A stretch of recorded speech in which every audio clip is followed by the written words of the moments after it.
Fox up for two, count it, and one. It's low. Castle, welcome home. Harper at the buzzer. Harper nails it at the buzzer, and suddenly the San Antonio Spurs face a serious dilemma.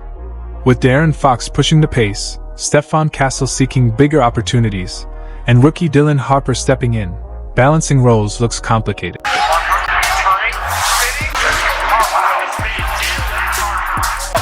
The Spurs suddenly find themselves with a fascinating problem: too much talent stacked at the same position. But here's where it gets exciting. What looks like a challenge could actually be the biggest blessing San Antonio has ever had. That's because Dylan Harper just flashed a part of his game that could tie everything together. If he's truly the missing piece, the Spurs may have quietly built the most dangerous young backcourt in the NBA. Since the offseason began, San Antonio has reshaped its roster in a big way.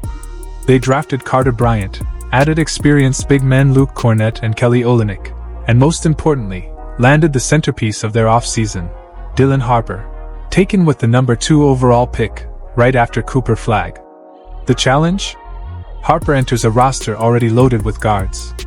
The Spurs traded for De'Aaron Fox and immediately locked him into a 4-year, $222 million max extension. On top of that, they've got Stephon Castle, the reigning Rookie of the Year. But he got his own miss. Goes to the rim, switches hands over the king again. And now, Dylan Harper enters the mix. That makes 3 young guards who all thrive with the ball in their hands, yet none of them are proven long-range shooters. That overlap raised big questions even before the draft. Some analysts speculated the Spurs might actually trade away the number 2 pick, looking to balance the roster by adding shooting or size to the frontcourt, and instead moving forward with De'Aaron Fox and Stephon Castle as their backcourt of the future. But Harper's raw talent was simply impossible to ignore. Many scouts believe that if he had been in last year's draft, he would have been the clear number 1 overall pick. So here we are, San Antonio suddenly owns what appears to be an incredible backcourt on paper, but also faces a real challenge.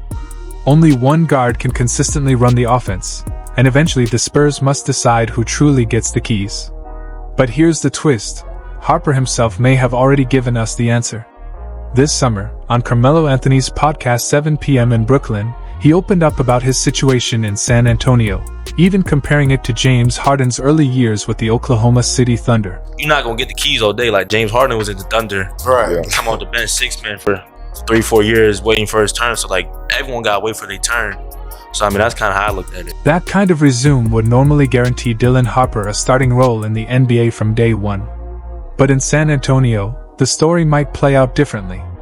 And instead of pushing back against that reality, Harper has already shown a willingness to adapt. He's embracing the idea of coming off the bench if that's what the team requires.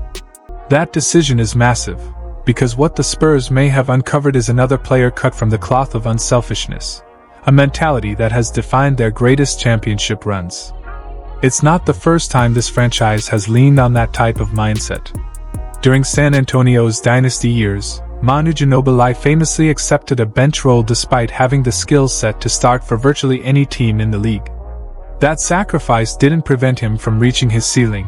In fact, it elevated the Spurs to a level of dominance that made them nearly impossible to beat. And that's the real lesson here. Talent alone doesn't create superstars. What separates the good from the great is how players carry themselves behind the scenes, how they buy into something larger than themselves. Harper clearly possesses the physical tools of an elite basketball player, but what could truly separate him from the rest of the 2025 draft class is his maturity, his leadership, and his relentless desire not just to shine individually, but to help his team succeed.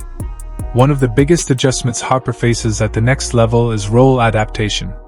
He knows that in San Antonio, a team-first mindset always comes first. With De'Aaron Fox and Stephon Castle already ahead of him, Harper won't simply walk into the league with the keys to the offense. His impact will be measured by how well he can adapt his skill set to fit the team's needs. The encouraging part? Harper has already shown he's built for that challenge. At Rutgers, Harper wasn't just a scorer, he was a connector.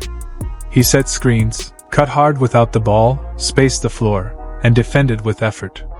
Those small details don't always end up in highlight reels, but they are the foundation of winning basketball. Yes, he can score at all three levels and hit tough shots, but in San Antonio, he doesn't need to force it. He can play off the ball, run in transition, and let Fox and Castle take the heavier scoring load while he fills the gaps. That willingness to embrace a supporting role is exactly what separates prospects who stumble from those who thrive. And history has already provided a blueprint. James Harden's early years with the Oklahoma City Thunder serve as a reminder. After a dominant sophomore season at Arizona State, where he led the Pac-10 in scoring, earned first-team All-American honors alongside Steph Curry and Blake Griffin, and became a top 3 pick, you'd think the NBA would immediately hand him the keys. But that wasn't the case. Harden walked into a loaded Thunder roster with Kevin Durant and Russell Westbrook already established. He came off the bench, averaged just under 10 points as a rookie, and accepted a role far smaller than his raw talent suggested. By year 3, Harden's maturity and selflessness paid off. He won 6th Man of the Year after averaging 16.8 points, and became the missing piece for a finals-bound team. Although Harden eventually left OKC and blossomed into an MVP in Houston, the foundation of his greatness was laid during those years of sacrifice. And that's the same perspective Harper is taking in San Antonio. He knows that with Fox and Castle ahead of him, he may not be the guy right away. But instead of resisting, Harper is leaning into it. He's willing to come off the bench, space the floor, set hard screens, defend multiple positions, and do the little things that help a team win. His focus isn't on personal numbers, it's on building chemistry and stacking victories. And Harden isn't the only example. The Spurs themselves built an entire dynasty on this very formula. Manu Ginobili, an all-star caliber guard, chose to embrace a 6th-man role for the good of the team. That selflessness became the backbone of the Spurs' Big Three era. Harper is already showing flashes of that same mentality, and even elements of the same skill set. Like Ginobili, Harper plays with controlled aggression. He doesn't just score, he creates opportunities for others. His change of pace, tight handle, and ability to get buckets from anywhere on the court give him the toolkit of a future offensive engine. The difference is, he doesn't need to be that player right now.